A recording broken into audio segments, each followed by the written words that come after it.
Today I'm going to show you how to create in Microsoft Stream. So to get started, you can click on Create and you'll see that there's three different options. You can upload a video that you already created using any type of video creation tool, Flipgrid, iMovie, Microsoft Video Editor, Spark. There's lots of different ways to create video. So any video that you've created and is on your desktop, you can upload here. And then you can also create a channel and you can record your screen. And those are the two things that I'm going to show today. The first thing I'm going to do is create a channel. So when my students come to my stream page, I want to organize my videos so that like videos are together by topic. So I'm going to create a channel with the unit that we are reviewing today. And I'm going to make it so that it is a group channel. And I can add it to any of my groups.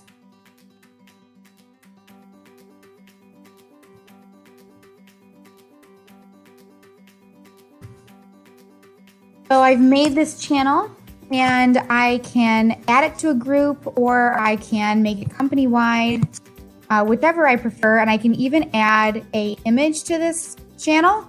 So I could put a math icon in there, maybe a clock. Anything that will help my students understand what this channel is about. So when I'm ready, I can hit create. And now this channel is ready for me to create in and put some videos in. So now I'm going to create and record screen.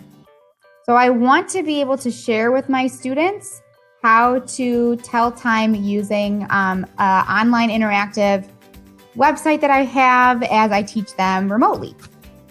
So I'm going to record my screen, and when I'm ready, I'm going to start recording. So you can see that my video comes up in the bottom here. If I don't want that, I can turn that off. And so now it's just the screen. But we always want to make sure that our microphone stays on. So when I'm ready, I can start recording. I can select the screen I want to share. And here we go. Now you'll notice that at the bottom, you can see that there's stop sharing or hide. If I don't want this message in my video, I can simply hit hide. But when I'm done recording, I'm going to hit stop share right here. But for now, I'm going to go to my website and I might just start explaining to my kids, this is the shorthand. This is going to tell you the hour. This is the longhand. This is going to be the minute. So I can change the time and I can do my lesson using this clock, explaining that it is almost 2:40. We can talk about the minute hands. And when I'm all done with my lesson, I'm all done with everything I want to share, I'm going to hit stop sharing. So now everything I recorded is here. I can record again if I don't like it. I can rewatch it to make sure. But when I'm ready, I can upload to stream. So I'm going to name this Morning Time. I'm going to keep the video language there. That's going to help us with our transcript that comes with this video. If I would like to save the file so that I have a file on my desktop, I can do that. But when I'm all ready, I can hit publish. And go to video.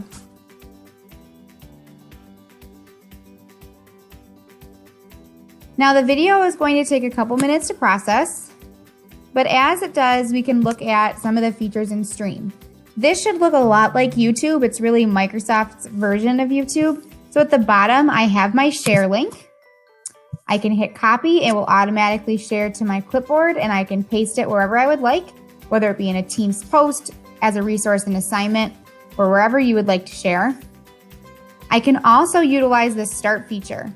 So if you have a student who only needs a certain portion of the lesson and you don't want them to have to sit through maybe the first 5 minutes of something they've already known, I can hit this start time and say that I want the video to start playing maybe 30 seconds in, and then they'd miss what they don't need to watch.